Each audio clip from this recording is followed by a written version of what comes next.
समीर और उसका छोटा भाई वीरू अपने मामा के घर से छुट्टियां बिता के घर लौट रहे थे। घर जल्दी पहुंचे, इस वजह से समीर ने जंगल वाले शॉर्टकट से जाने का निर्णय किया। मगर वीरू उस रास्ते से आने के लिए तैयार न था, क्योंकि बड़े बूढ़ों से उसने जंगल में चुड़ैल और भूत प्रेत की कहानियां सुन रखी थी। वह बोला, भैया मैं जंगल के रास्ते नहीं आऊँगा, क्योंकि वहाँ चुड़ैल का साया है।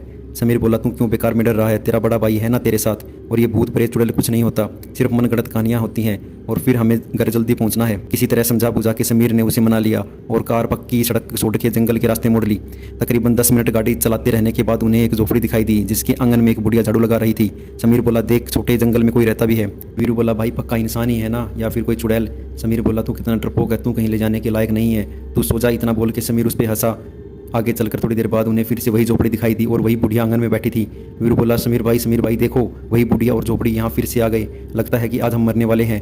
समीर बोला, फिर से हो गया तेरा चालू, कोई झोपड़ी और भी तो हो सकती है, बुढ़िया को हमने नज़दीक से थोड़ी ना देखा है। ये बोलकर उसने वीरू का मुंह बंद कराया। और थोड़ी देर बाद जब वही झोपड़ी फिर से दिखी, इस बार समीर का भी डर चेहरे से पीला पड़ गया। वीरू के चेहरे पर तो हवाइयाँ उड़ चुकी थी। समीर वीरू से बोला, मुझे तेरी घड़ी दे। वीरू रोते रोते बोला, क्यों, मरने से पहले मेरे घड़ी लेना चाहते हो? बोला था ना जंगल के रास्ते से मत चलो। समीर बोला, तू सिर्फ घड़ी दे और रोना बंद कर, बाकी मैं संभालता हूँ। वीरू ने घड़ी निकाल के गुस्से में समीर की ओर फेंक दी। समीर ने घड़ी में टाइम देखा, शाम के 5 बज चुके थे। उसने वह घड़ी कार से उस झोपड़ी के नज़दीक रास्ते में एक जगह गिरा दी और गाड़ी तेजी से भगाई। थोड़ी देर बाद उन्हें वह झोपड़ी वापस दिखाई दी। इस बार बुढ़िया वहाँ नहीं थी। वीरू रोते रोते बोला, भाई अब हम पक्का मरने वाले हैं। समीर कुछ नहीं बोला।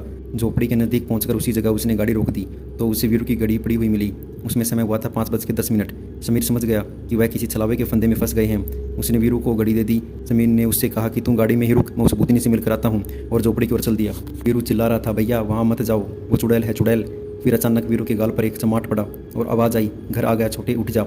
और वीरू आँख मलते हुए उठा तो गाड़ी घर के आंगन में खड़ी थी और समीर कार से सामान निकल रहा था। और जब वीरू ने घड़ी में समय देखा तो 5:10 हो रहे थे।